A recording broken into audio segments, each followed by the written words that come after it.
El libro del Génesis presenta a un Dios creador, que organiza la tierra y da origen a la vida en apenas 6 días. Este relato finaliza con un día de descanso, el séptimo día santificado por Dios. Actualmente se conoce que el pueblo judío, desde sus orígenes, son fieles observadores del Shabbat. Pero, ¿cuál es la relación entre este culto y el séptimo día de la creación? ¿Cómo los judíos observan el Shabbat? ¿Qué importancia tenían para sus ceremonias religiosas? ¿Cómo la observancia del Shabbat fue y aún sigue siendo importante para la identidad judía? En búsqueda de respuestas, aquí comienza Evidencias.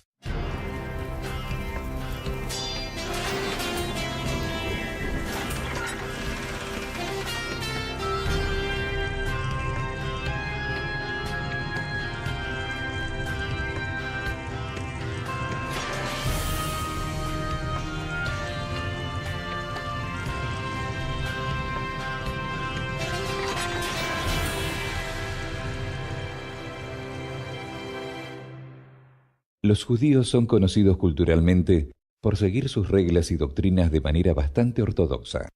Esto ha permitido que muchos de los fundamentos de su fe se mantuvieran vigentes hasta la actualidad. Sin duda alguna, una de las doctrinas que diferencia a los judíos de otros grupos religiosos es la observancia del sábado, el Shabbat. Según su cultura, ¿cuándo se origina el concepto del séptimo día y con qué finalidad? Para la cultura judía, el Pentateuco, o sea, los primeros 5 libros de la Biblia, son la ética comunitaria, moral y religiosa que constituye su idiosincrasia. Ellos toda su vida la basan en lo que enseña la santa palabra de Dios en esos primeros 5 libros. Dentro de esos primeros 5 libros, el sábado aparece como iniciativa divina en la creación. Mucho antes que existieran los judíos, ya desde el Edén se observó el sábado y así fue pasando de generación en generación. El gran patriarca común de los judíos, de los cristianos y también de los islámicos, Abraham, guardaba el sábado. Su hijo Isaac lo guardó, Jacob lo guardó y así sucesivamente. Y por supuesto, desde la creación se guardó, porque Dios estableció el sábado en la creación. En el judaísmo, la observancia del sábado no se trata de ser judío o no ser judío. Es una institución de la humanidad, una institución universal. En el recuento de la creación que está en el Torá, el Pentateuco, los primeros 5 libros, se presenta a Yahvé, a Dios, creando cada día cuidadosamente diferentes elementos de la creación y los habitantes, las criaturas que estarían viviendo aquí en la tierra. Y el sábado, el Shabbat, es hecho en el contexto juntamente con el matrimonio para servir a toda la humanidad. Es una institución antes de la caída. No se trata de un edicto humano, no se trata de la voluntad de algún rey, no se trata del capricho de algún gobernante. Se trata de que Dios mismo quiere entrar en comunión con sus criaturas. Es iniciativa divina separar este día, separar este tiempo para estar en comunión con sus criaturas, santificar el tiempo. Los judíos, Abraham Heschel, habla acerca de un templo en el tiempo. Y el sábado es eso, es un templo en el tiempo. Las escrituras describen que cuando el pueblo hebreo llega al Sinaí, ellos se detienen por un determinado tiempo. Es en ese momento que reciben de Dios las tablas de los 10 mandamientos.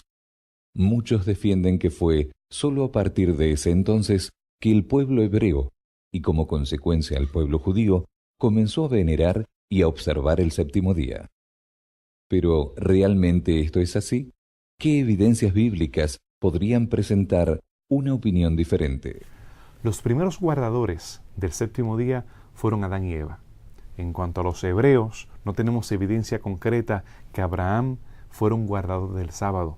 Solamente tenemos evidencia circunstancial, ya que más adelante, cuando se edicta el decálogo, se habla acerca de recordar. Recuerda, acuérdate.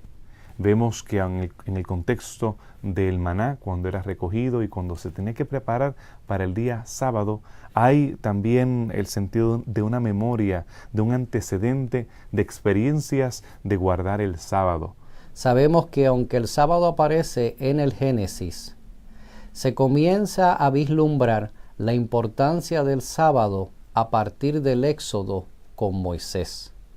Es debido a que no fueron prudentes en la observancia del sábado que en la vida y en la historia de ellos ocurrió el Éxodo. Moisés hace entonces hincapié, por medio de la revelación de Dios directa en las tablas de los 10 mandamientos, a recordar la importancia que tiene el sábado y que debió haber tenido siempre en la mentalidad judía desde el Génesis, donde fue ofrecido para toda la humanidad. Lo observaron entonces los israelitas durante todo el Éxodo, ese fenómeno fantástico que ocurrió entre 1445 y 1404 hasta la entrada del pueblo en Canaán, en la tierra que Dios le había dado, y después ellos lo siguieron guardando una vez que dejaron de ser nómades y se asentaron en ese territorio que Dios les había asignado, así que no solamente patrimonio de la tribu de Judá, sino también de todas las demás tribus. Se siguió guardando el sábado, con algunas, digamos, infidelidades de parte de algunos, como ha ocurrido a través de la humanidad, ¿no? Por lo tanto, nosotros podríamos decir que después de la experiencia de Abraham, juntamente el llamado de Abraham con Dios, él debió haber estado guardando este día. En el caso de los hebreos, en el desierto, cobra el carácter institucional. Y después del Sinaí, entonces de forma definitiva, los hebreos mantienen esa señal, ese símbolo de adoración a través de la guarda del sábado. Al tener evidencia circunstancial de que los patriarcas observaban el Shabbat y de que el pueblo judío ya tenía conciencia de que este día era santo y por lo tanto no se podía recoger el maná, entonces, ¿qué importancia tuvieron los 10 mandamientos para la vigencia de esta doctrina religiosa? Los 10 mandamientos tienen una importancia primordial en la vida del judío porque ellos reconocen que fueron escritos con el dedo de Dios. Es una expresión bíblica que representa que es una enseñanza directa ofrecida por Dios y por lo tanto perpetua como principio y como valor por la eternidad. En el Edén no teníamos los 10 mandamientos. Se trataba de la ley de Dios, de la ley de abnegación, la ley de amor. Tanto amor de parte de Dios hacia sus criaturas y sus criaturas amando al Creador y a aquellos que se encontraban cerca de ellos. Pero ahora, después del Sinaí, los 10 mandamientos enmarcan el sábado, esa institución precaída. Así que para ellos es bien importante que ese mandamiento es el único que comienza diciéndoles: recuerda el día sábado, estableciendo que es un día literal y que debe ser recordado para ser santificado y guardado correctamente y que siga siendo la señal perpetua entre Dios y su pueblo fiel. Era un día muy especial, pero además el significado que tenía y tiene el sábado era para recordar que Dios es el creador de todo y que es el Señor de la humanidad.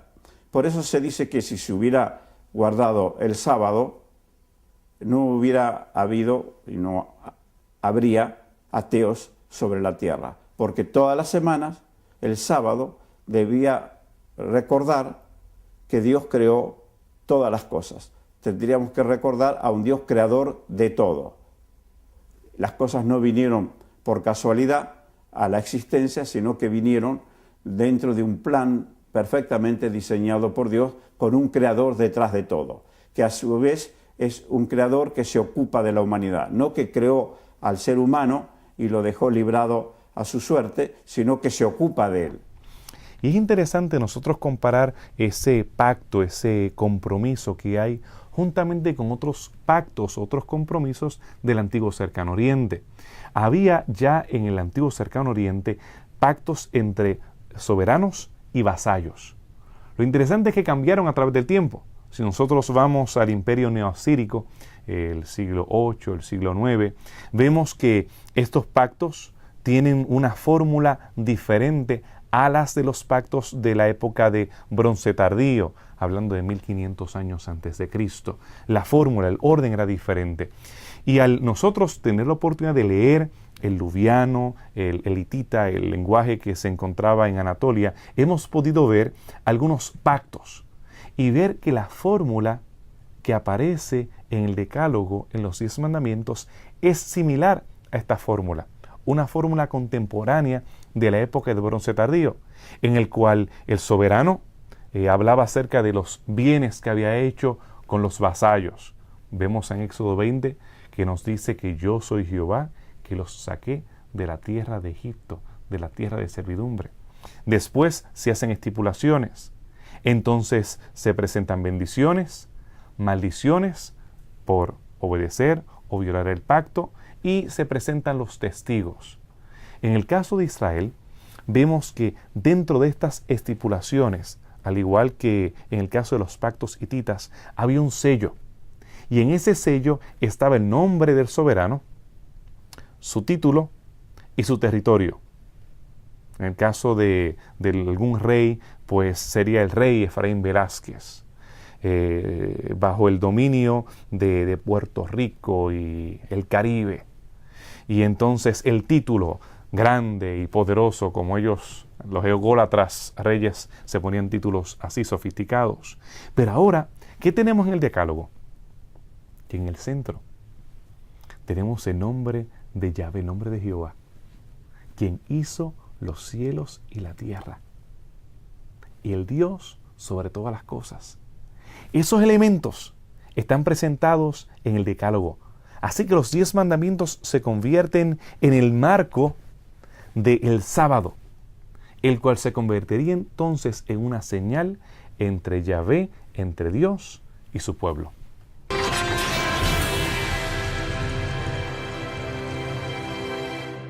Los judíos son reconocidos hasta el día de hoy por la observancia rigurosa de sus doctrinas. Una de ellas es la observancia del Shabbat, siendo un estatuto dado por Dios desde la creación y reforzado cuando se dieron los 10 mandamientos. ¿Cómo era observado el Shabbat por el pueblo hebreo mientras marchaban por el desierto? Según la evidencia que tenemos en las Sagradas Escrituras, en la ley ritual que combina también la ley de los 10 mandamientos, en Levíticos capítulo 23, versículo 32, dice que el sábado es guardado como un día literal, de tarde en tarde, o sea, es un día de calendario solar, a la puesta del sol el viernes hasta la puesta del sol el sábado. Por años se cuestionó la veracidad de la existencia del sábado cronológicamente como fue dada desde el Génesis, pero sabemos que esa veracidad se mantuvo como corresponde, porque cuando Cristo vino, Él guardó el sábado que ya estaba estipulado, de la forma en que ya estaba estipulado, de tarde en tarde. Aunque la comunidad de los esenios diferenciaba en opinión y formaron una imprenta aparte, un grupo aparte, a 13 millas al suroeste de Jerusalén, cerca del Mar Muerto, para ellos sostener que todos los demás estaban violando el sábado, porque en realidad no era el sábado bíblico el que se estaba guardando, sino que había una distorsión al seguir un calendario solar y no un calendario lunar.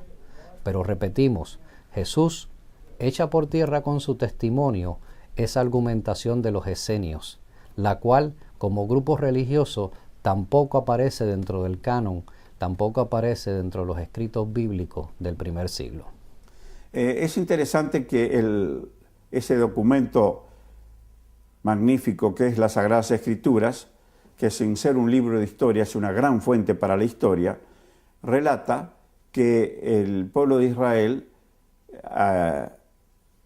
siguiendo las indicaciones de Dios, observó con mucha fidelidad el sábado. Pero es interesante que se preparaban durante toda la semana para el sábado, porque el sábado era un día de fiesta, un día de alegría, no un día de tristeza y de pesar.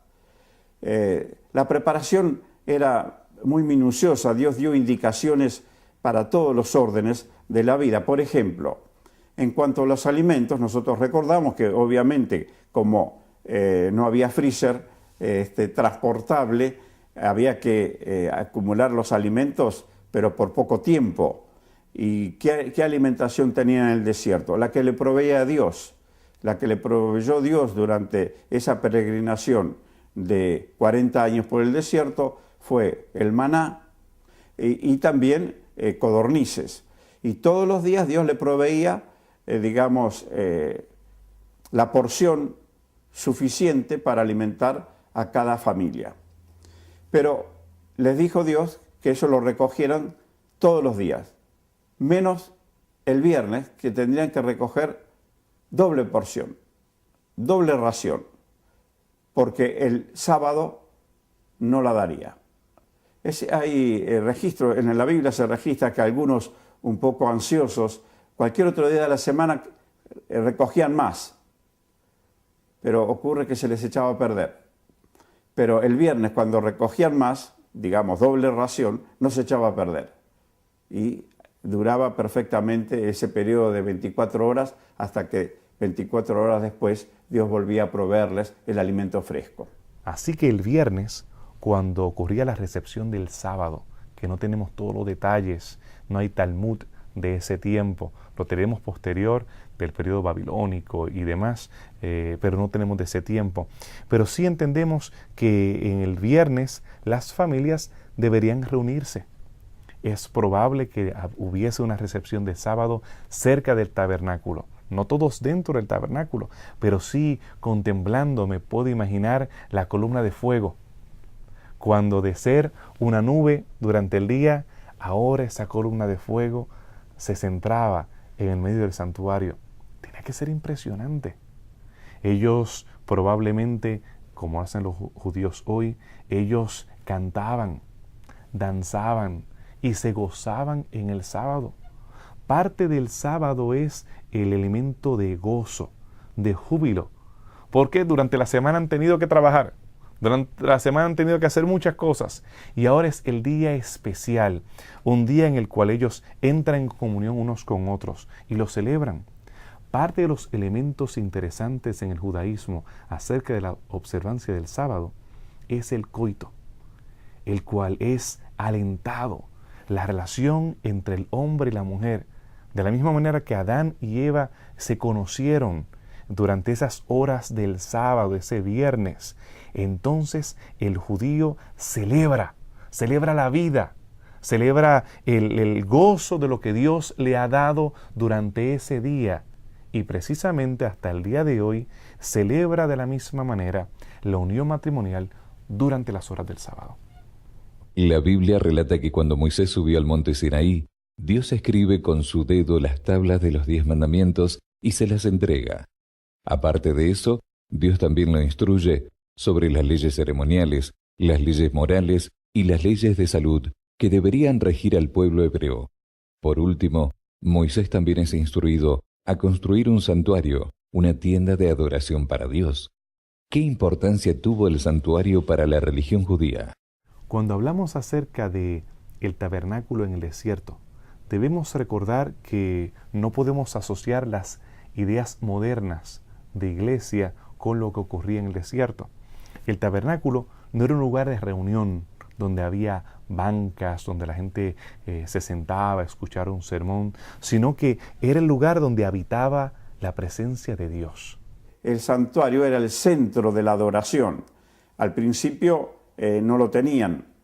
A poco tiempo de andar por el desierto, Dios le dijo a Moisés que toda esa comunidad trashumante tenía que colaborar en la preparación de un santuario móvil que se llamó tabernáculo. Y ahí comenzaron a trabajar entonces en todos los oficios. Así que cada uno, de acuerdo con lo que sabía hacer, incluidos por supuesto las mujeres, se prepararon para construir el tabernáculo de acuerdo con el diseño que Dios le mostró a Moisés. Y Moisés fue, digamos, el gran constructor que cumplía las órdenes del gran arquitecto que era Dios. Y le dio especificaciones bien claras en cuanto a las dimensiones, en cuanto a la distribución y en cuanto a también las partes que tendría ese santuario, con un atrio, con un primer ambiente y un segundo ambiente, el lugar santo, el lugar santísimo, los muebles que tenía el santuario, y ese entonces, en torno de ese santuario o tabernáculo, es que se realizaba la adoración. El santuario tiene una importancia exquisita, porque el santuario es el corazón de la identidad judía y es el corazón de toda la religiosidad judía en aquella época. Fíjense en cómo el Señor quiso trabajar esta realidad. Dios decide montar tabernáculo y habitar en medio de su pueblo, ser accesible, hasta visible y audible, de forma protectiva, no como en el monte Sinaí, que todos temblaron y no se atrevían a acercarse.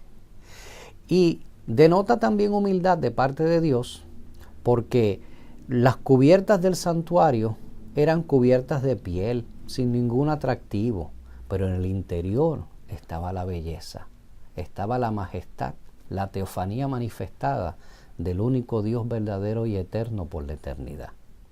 Así que nosotros vemos cómo para ellos era un acto maravilloso el poderse acercar lo más posible mediante un sacerdote y tener un contacto directo con Dios.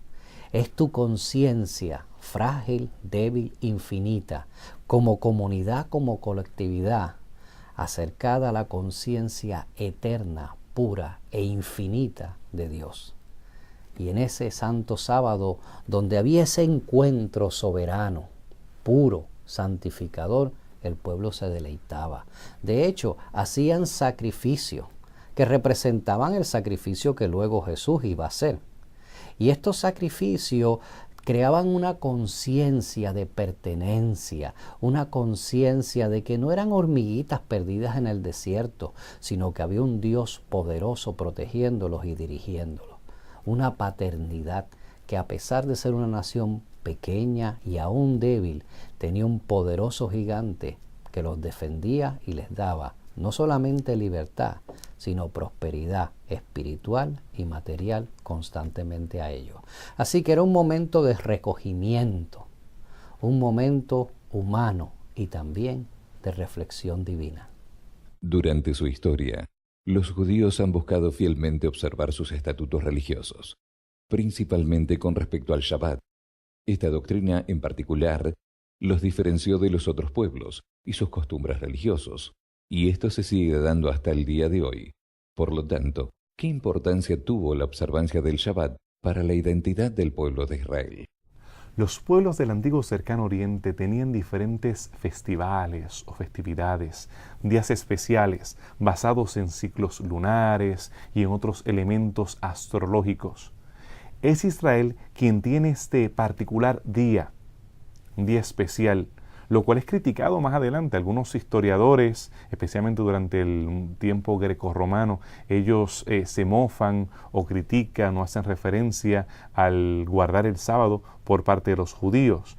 No tenemos paralelos exactos, lo hace un pueblo diferente, un pueblo especial, y entiendo que le daba una estabilidad emocional, una estabilidad moral, un compañerismo, el matrimonio, algo particularmente diferente a los judíos sobre los otros pueblos. El séptimo día era el día que ellos lo dedicaban especialmente a la adoración. Y lógicamente los pueblos circunvecinos advertían esa diferencia, no solamente por el día, sino también por la forma en que se realizaba el culto. Así que el Señor les dijo que el séptimo día sería una señal distintiva entre ellos como integrantes del pueblo de Dios y todos los demás pueblos que los rodeaban. Señal será entre vosotros y yo, dijo el Señor, la observancia del sábado.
En todo aquel que no aprovechó la gracia que fue anunciada con tipos y símbolos, sobre todo el más complicado y el más amplio, el del santuario.